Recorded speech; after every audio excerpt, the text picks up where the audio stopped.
Well, hello YouTube, this is the badassmojo, and today I'm going to be showing you guys how to build Ash, or Ash Prime, either way, whatever you like. Ash Prime was actually my first Prime warframe, and I actually rushed him. I used to be so poor back then.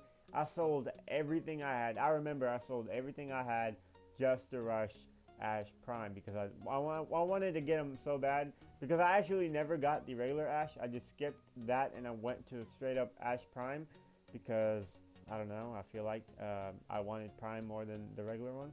So yeah, this is my Ash. I have the ninja skin, something something, I don't know the name of it. I probably have to look it up. Look at the skin itself. But I like the way his shoulders look. Also, his helmet is a lot cooler than Ash Prime's, because Ash Prime's make it looks like he's like more of a Necros than an assassin for some reason. But anyway, that's just my preference. So yeah, this is Ash. Ash is actually pretty deadly. I would say he is kind of like one of the top frames when it comes to damage, but still not at that level. If you use him right, he can be really strong. He is strong without even any effort, but he can be even more effective if you know how to use him. So yeah, I'm going to show you guys how to build him. So yeah, let's get into it. So this build, I'm not going to be using a lot of duration or efficiency or range. I'm going to have a little bit of everything. This is not a huge range focused build, because I'm not going to be sniping people with my fourth ability anymore. I'm just going to be like getting near them, or getting like at least close enough where I can activate the ability and kill them and just like pick up my stuff and basically walk around everywhere. So yeah, I have a little bit of duration, but it's not as much as you would think, because he's not a Loki. You can't be invisible all of the time. So I have him a little bit of everything. So this is the build, and I'm using a steel charge for aura because his fourth ability is affected by it, but like a portion of it is affected by it. I'll show you guys what I mean by that, and later when I get to that ability. So yeah, I'm using steel charge for melee damage. I'm not going to be using a lot of melee. I usually use my regular weapons like my shotgun or my Soma or whatever I'm using. Yeah, I'm not hugely fond of melee weapons. So yeah, this is my aura, and it helps out on the fourth ability. Also helps out a lot of enemies and gives me a lot of points to put on the rest of the build. And yeah, I'm going to be using a little bit duration with my prime continuity. You can put on the regular continuity and narrow-minded. The reason why I have narrow-minded and not like take this off and put on another like streamline or something is because I have fleeting expertise, and it takes away 60% of my duration. So to cancel that out, I put a narrow-minded, so I would be able to go invisible for a little bit longer than usual, because if you take this off, this would literally affect me to the point where I wouldn't be able to do anything with my second ability, because you want to stay invisible some of the time, because it helps out in some situations. Also helps out his fourth ability. So these are the first four mods: prime continuity, narrow-minded, and fleeting expertise, to cancel out each other and give me efficiency and a little bit of duration. I have intensified just for the sake of a little bit of damage. You can take this off and put on the shuriken augment mod, which allows you to take away enemies' power strength. But I'm not a huge shuriken guy. I don't use his first ability very often, so I wouldn't put that on. I mean, you can put on streamline instead too, but I'm not a huge like stream. I can, but I don't feel like it's not going to do anything. It does affect a little, but I'm kind of like at max efficiency. After that, you can only go up to 15% more. So yeah, I'm just going to put on a stretch to cancel that out, narrow-minded, because narrow-minded kind of takes away all of my range. So in order to cancel that out, I can put on this. Prime flow, because I have prime flow and I want a lot of energy, and these are two mods that I'm using for survivability: vigor and vitality.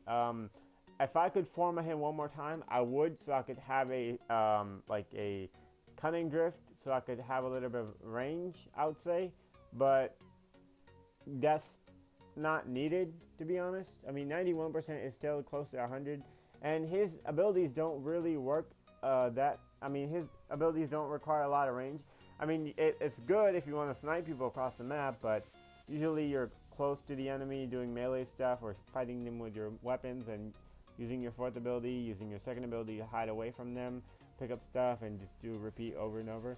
So yeah, that's the build, and I'll show you guys how I do my gameplay. Or show you guys how these abilities are affected by this build. So if I press R2, you guys can see my build. I have a lot of damage on my shuriken. They do 650 damage each shuriken, which is a lot of damage, and they're all flash. So I believe they do proc a slash prog, which also does more damage over time. Smoke screen gives me 13 seconds of invisibility, which is enough for me to get away from the enemy. But I mean, you can make it better. If you're a huge invisibility guy, you can have them all invisible. But I'm not a huge invisibility guy because I feel like even if you put on more duration, it's not gonna do as much because he's not Loki. His duration is it's not gonna go as to the level of Loki. So I don't even bother. I mean, 13 seconds is a lot of seconds if you look at it. Teleport ability, I don't use that very often, but if you're fighting a like really tough guy, you can spam this ability to kill everything. Blaze Storm is mainly my thing that I love about him. Soon as gonna get a rework or a work done where it would not make you go into the cutscene, so your like little minions would do it yourself. I mean, you would be able to hop onto it if you use your teleport ability, but you will not start off with the cutscene when you use this ability. So it's doing 4,000 damage, which is a lot of damage if you think about it, and it takes 6 energy per mark or per enemy if you mark them once, and 4 energy if you're invisible. And 13 seconds is a lot of seconds for you to put on that mark. So yeah, I feel like my build is kind of like helping itself out. So yeah, let's try this out on the enemies. So I'm gonna get some energy and I'll show you guys how it works.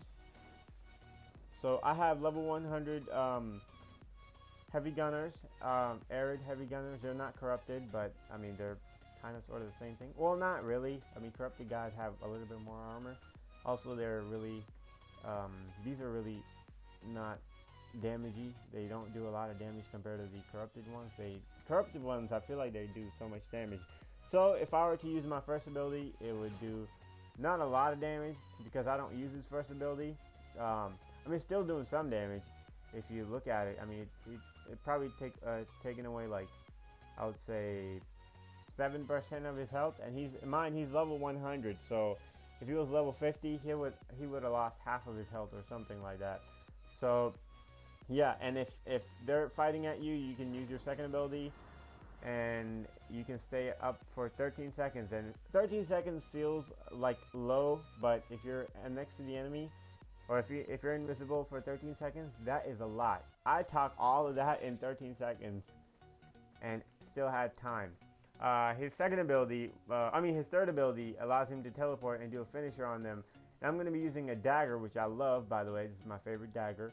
And I have a covert lethality, which does more damage when you do a finisher damage or finisher attack. So when you do this, you can basically one-shot anybody. Turn invisible, keep like repeating it to everybody. It didn't let me, for some reason. I feel like it didn't. Oh, there we go. Yeah, you could like teleport back and forth and kill everybody that way, or you could use your fourth ability, which will do 4,000 damage and will proc a guaranteed bleed proc, meaning every time you use this ability on an enemy, he would start bleeding or start losing health 47% of the total damage you're doing. So if I'm doing 4,000 damage with my fourth ability, it's gonna take 47% of that and apply it to the enemy, and he will bleed over 10 seconds. So 10 times 47% of 4,000, which is like 1,900 damage. And I believe it ignores armor. I don't know if it ignores all of the armor, but I'm not sure. Let me try it out. I'm going to mark them only once and see how much damage it will do. Oh, it marked both of them. So 1,800, actually. I was wrong on my math. Okay, so the reason why this guy is taking more damage is because it adds a counter to the ability.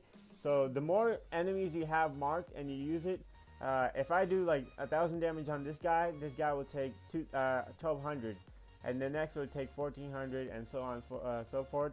There's a mod that actually allows you to have a more duration on that counter, but I'm not a huge fan of this counter because it helps kill a lot of enemies over time, but I think he is really good enough to kill everybody by himself. I mean, look at this guy. I only used it once, and he's like lost 90% of his health, and this guy lost, I would say, 60% of his health. So if there were like 3 of them, the last guy would be dead. I mean, you're not gonna only mark them once. You can mark them multiple times. It will do more damage, and every mark or every hit that you get on them would apply a bleed proc, so they would tick like twice, and that's like 1,800 plus 1,800, and then 1,800, another 1,800 for like the 10 seconds. Also, his passive is a ability, or his passive allows you to do more slash damage, and it lasts for longer. So that's why he does more damage with slash, and he's basically like a slash guy. So if I were to do a finisher or do my charge attack on this weapon, because this weapon has a charge attack where it guaranteed proxy slash, I think. To me, it feels like it does a guaranteed proc. See, it applies a guaranteed slash proc, and most people don't know about this weapon, by the way. And it actually kills everything. If you have a level 100 corrupted gunner and put him in a mag bubble and use his 4th ability or charge attack, it would actually kill them in no time. And I'm not even kidding. I could even show you guys how it works. You know what? No, it's a Ash review, or Ash build, guys. So I'm not even gonna bother bringing mag into this. So yeah, you could just like start a mission off, go invisible, mark everybody, and just kill everybody, and pick up their energy, like do it over and over again. I mean, they drop stuff, and yeah, just use this energy.